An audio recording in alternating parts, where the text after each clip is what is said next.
Alright, this is 7.3, page 322, exercise 4, and in this one they've got a whole bunch of systems of linear inequalities and a whole bunch of graphs, and they want to have you match up the system to the appropriate graph. And you'll notice in the first four, the lines are exactly the same.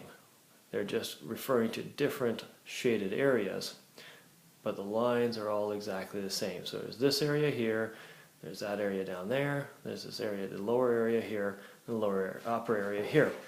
Now this one is upper. It's above this line and above this line, so it's above them both. This one is above this steeper slope line and below this more gentle slope line here. This one is below, or the lower half, shall we say, of this line as well as below this line. So it's below them both. And this one is above this more gently sloping line and below the steeper slope line. So the solution areas here lie in particular locations relative to the two inequalities. Your job then is to determine which set of inequalities matches these different quadrants.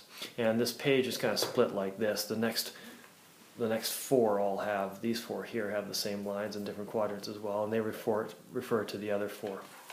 So the easiest way to go about this is to take a look at the systems of inequalities like this one and ask yourself, what does it refer to?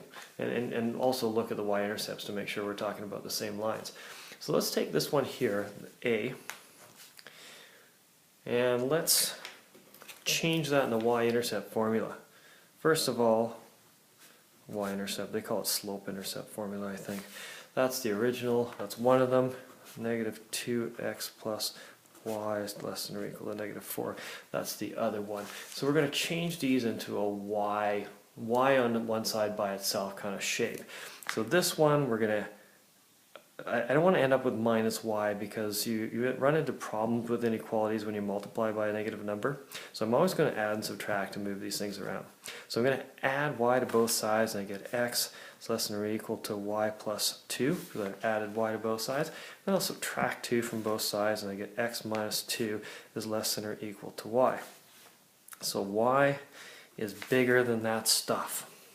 Over here, to get y by itself, I simply have to add 2x to both sides, and I have y less than or equal to 2x minus 4. So in this system of inequalities, I've got a line 2x minus 4, so slope of 2, and a y-intercept of minus 4. And this one has a slope of 1, that's 1x, and a y-intercept of minus 2. So I'm looking for lines where there's a y-intercept of minus 2, minus 4. So it's these two lines here. Okay? So it's one of these four. That I've got for sure. So y is less than that stuff for the one that intercepts at 4. So it's less than, so here's the line that intercepts at 4. It's a steep one. I see it in all four of these here. And the y is less than that for this solution set. So in this case, y is less than. See the shaded area here? It's less than this line. So that's a potential candidate. And over here, the solution set is also less than that line. So I've narrowed it down to one of these two. Now which one depends on this. Y is greater than 1x minus 2. So y has to be greater than the line, the 1x minus 2. So this is the 1x minus 2 line here. And you can see that this shaded area is less than that particular line. And this one, there's the line here, this is 1x minus 2 line, and the shaded area is greater than, y is greater than that stuff. So this one is the solution set to A. And I know that because this line, and I'm going to make a little pink line on here, that's this one here. Sorry for messing up your book, Amanda. That's the pink one. And y is less than that.